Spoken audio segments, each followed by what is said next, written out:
بسم اللہ الرحمن الرحیم۔ تھک گئے ہو سوچ سوچ کر، رات کو نیند نہیں آتی، کل کیا ہوگا؟ رکو، ایک لفظ ہے جو سب ٹھیک کر دے گا، توکل۔ ایک بار حضرت ابراہیم کو آگ میں پھینکا جا رہا تھا۔ سب کہہ رہے تھے آپ ختم، پر انہوں نے صرف ایک جملہ کہا، حسبنا اللہ و نعم الوکیل، اللہ ہی کافی ہے۔ یہی توکل ہے۔ آنکھیں بند کرو اور سوچو، جو تمہارا رب ہے نا، وہ تمہیں کبھی تنہا نہیں چھوڑے گا۔ جو رب تمہیں ماں کے پیٹ میں بھولا نہیں، وہ اب کیسے بھول جائے گا؟ بس یہ سیکھ لو، توکل ارشاد باری تعالیٰ ہے، اللہ پر بھروسہ کرو، یقیناً وہی سب کچھ سننے اور جاننے والا ہے۔ سورہ توبہ کے آیت نمبر 51 میں ارشاد باری تعالیٰ ہے، ترجمہ: کہو ہمیں ہرگز کوئی برائی یا بھلائی نہیں پہنچتی مگر وہ جو اللہ نے ہمارے لیے لکھ دی ہے۔ اللہ ہی ہمارا مولا ہے اور اہل ایمان کو اسی پر بھروسہ کرنا چاہیے۔ اسلام کے معنی ہے سر تسلیم خم کر دینا۔ جب یہ عقیدہ پختہ ہو جائے تو ضرورت اس بات کی ہے کہ اس کی تکمیل کے لیے ایک ضابطۂ حیات بھی ہو جس پر چل کر اللہ کریم کی رضا حاصل کی جا سکے۔ یہ ضابطۂ حیات وہ عملی اصول ہے جو عقائد کی بنیاد پر اسلامی زندگی کی عمارت قائم کرتے ہیں۔ اسلامی قوانین اور اصولوں کی پابندی ہی اصل میں وہ لائحہ عمل ہے جو ایک مسلمان کو اس راستے پر چلاتا ہے جو اس کے اخلاق نے تجویز کیا ہے اور جس پر چلنے کے لیے حضور اقدس صلی اللہ علیہ وآلہ وسلم کو زندگی کا نمونہ اسوۂ حسنہ بنا کر مبعوث فرمایا گیا ہے۔ ظاہری اسباب سے دل ہٹا کر معاملہ اللہ پر چھوڑنا اور اسی کو کارساز بنا کر اس پر توکل، بھروسہ، تکیہ اور اعتماد کرنا توکل کہلاتا ہے۔ ارشاد ربانی ہے، ترجمہ: جو کوئی اللہ پر توکل کرے تو یقیناً اللہ بڑا زبردست اور دانا ہے۔ اسی سورہ کے آیت نمبر 61 میں ارشاد باری تعالیٰ ہے، ترجمہ: اور اللہ پر بھروسہ اور توکل کرو، یقیناً وہی سب کچھ سننے اور جاننے والا ہے۔ اللہ تعالیٰ پر توکل کو ایمان لانے کا لازمی تقاضا اور آخرت کی کامیابی کے لیے ایک ضروری وصف قرار دیا گیا ہے۔ توکل کے ایک معنی یہ ہے کہ آدمی کو اللہ کریم کی رہنمائی پر کامل اعتماد ہو اور وہ سمجھے کہ حقیقت کا جو علم، اخلاق کے جو اصول، حلال و حرام کی جو حدود اور دنیا میں زندگی بسر کرنے کے لیے جو قاعد و ضوابط اللہ نے عطا فرمائے ہیں وہی برحق ہے اور انہی کی پیروی میں انسان کی بھلائی اور خیر ہے۔ جب انسان کو یقین ہو جائے کہ فلاں حکم اللہ تعالیٰ کا دیا ہوا ہے تو پھر اسے بالکل مطمئن ہو جانا چاہیے کہ ساری خیر اور مصلحت اسی حکم کی تعمیل میں ہے۔ اس کے بعد اس میں مصلحت تلاش کرنا اس شخص کا کام نہیں ہے بلکہ اسے اللہ کے توکل پر صرف تعمیل ارشاد کرنی چاہیے۔ اللہ کریم اس کے لیے بالکل کافی ہے کہ بندہ اپنے معاملات اس کے سپرد کر دے، اور وہ رہنمائی کے لیے بھی کافی ہے اور مدد کے لیے بھی، اور وہی اس امر کا ضامن بھی ہے کہ اس کی رہنمائی میں کام کرنے والا شخص کبھی نتائج بد سے دوچار نہ ہوگا، کیونکہ سورہ الاحزاب آیت نمبر 3 میں ارشاد ہے، ترجمہ: اللہ ہی وکیل ہونے کے لیے کافی ہے۔ در حقیقت انسان کے لیے دنیا ایک عارضی جائے قیام ہے، اس کے بعد ایک دوسری زندگی اس سے بہتر اور پائندہ تر ہے، جس کے فائدے یہاں کے فائدوں سے زیادہ ہیں اور جس کے نقصانات یہاں کے نقصانات سے زیادہ ہیں۔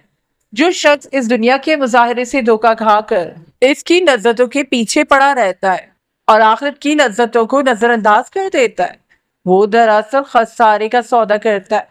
ارشاد باری تعالیٰ ہے، ترجمہ: کیا تم آخرت کے عوض دنیا پر راضی ہو گئے؟ دنیا کی زندگی کا سامان آخرت کے مقابلے میں بہت تھوڑا ہے۔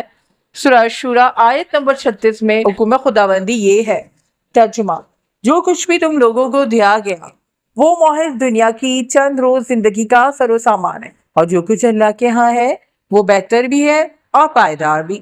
وہ ان لوگوں کے لیے ہے جو ایمان لاتے ہیں اور اپنے رب پر بھروسہ کرتے ہیں، اور جو اللہ پر بھروسہ کرے اس کے لیے وہ کافی ہے۔ سورہ طلاق آیت نمبر 3۔ توکل کا ایمان کے ساتھ گہرا تعلق ہے۔ توکل کے بغیر جو ایمان محض اعتراف اور دکھاوے کے لیے ہو، اس سے وہ شاندار نتائج حاصل نہیں ہو سکتے جن کا وعدہ ایمان لا کر توکل کرنے والوں سے کیا گیا ہے۔ دنیا اور آخرت کے ہر معاملے میں انسان کی کامیابی کا اصل انحصار اللہ کی توفیق اور تائید پر ہوتا ہے۔ اس لیے اس کو اپنی طاقت، قابلیت اور ذرائع وسائل، اپنی تدابیر اور اللہ کریم کے سوا دوسروں کی مدد پر بھروسہ نہیں ہونا چاہیے۔ ابن ابی حاتم رحمت اللہ نے ابن عباس رحمت اللہ سے روایت نقل کی ہے کہ نبی پاک صلی اللہ علیہ وآلہ وسلم نے ارشاد فرمایا، جو شخص چاہتا ہو کہ سب انسانوں سے زیادہ طاقتور ہو جائے تو اسے چاہیے کہ اللہ پر توکل کرے، اور جو شخص چاہتا ہو کہ سب سے بڑھ کر غنی ہو جائے تو اسے چاہیے کہ جو کچھ اللہ کے پاس ہے اس پر زیادہ بھروسہ رکھے بنسبت اس چیز کے جو اس کے اپنے ہاتھ میں ہے، اور جو شخص یہ چاہتا ہو سب سے زیادہ عزت والا ہو جائے تو اسے چاہیے کہ اللہ تعالیٰ سے ڈرے۔ ایک دنیا پرست انسان کا بھروسہ تمام تر مادی اسباب پر ہوتا ہے، بخلاف اس کے خدا پرست انسان کا توکل اپنی قوت یا مادی اسباب پر نہیں بلکہ اللہ کی ذات پر ہوتا ہے۔ اس پر مصیبتیں آئیں یا کامیابیوں کی بارش ہو، وہ سمجھتا ہے کہ اللہ کریم کی مرضی سے ہو رہا ہے۔ اس کا سارا اعتماد اور بھروسہ اللہ پر ہوتا ہے جو عالم اسباب کا مالک ہے اور حاکم ہے۔ اللہ تعالیٰ ہمیں اپنی رضا کے مطابق مادی اسباب پر توکل کرنے کی بجائے توکل اللہ کی نعمت سے نوازے۔ حضرت عمر بن العاص رضی اللہ تعالیٰ عنہ نے کہا کہ رسول کریم صلی اللہ علیہ وآلہ وسلم نے فرمایا کہ جو شخص اللہ تعالیٰ پر توکل کرے اور اپنے تمام کاموں کو خدا تعالیٰ کے سپرد کر دے تو اللہ تعالیٰ اس کے لیے کافی ہے۔ ابن ماجہ۔ حضرت فاروق اعظم رضی اللہ تعالیٰ عنہ نے فرمایا کہ میں نے حضور صلی اللہ علیہ وآلہ وسلم کو فرماتے ہوئے سنا، اگر تم لوگ خدا تعالیٰ پر توکل کر لو جیسا کہ توکل کا حق ہے تو وہ تم کو اس طرح روزی دے گا جس طرح پرندوں کو روزی دیتا ہے کہ وہ صبح کو بھوکے نکلتے ہیں اور شام کو شکم سیر ہو کر واپس لوٹتے ہیں۔ ترمذی۔ حضرت ابو ذر رضی اللہ تعالیٰ عنہ سے روایت ہے کہ نبی پاک صلی اللہ علیہ وآلہ وسلم نے فرمایا کہ حلال کو اپنے اوپر حرام کر لینے اور مال کو ضائع کر دینے کا نام ترک دنیا نہیں ہے، بلکہ دنیا سے بے رغبتی یہ ہے کہ جو کچھ مال و دولت تیرے ہاتھوں میں ہے اس پر بھروسہ نہ کر بلکہ اس پر بھروسہ کر جو خدا تعالیٰ کی دست قدرت میں ہے۔ ترمذی۔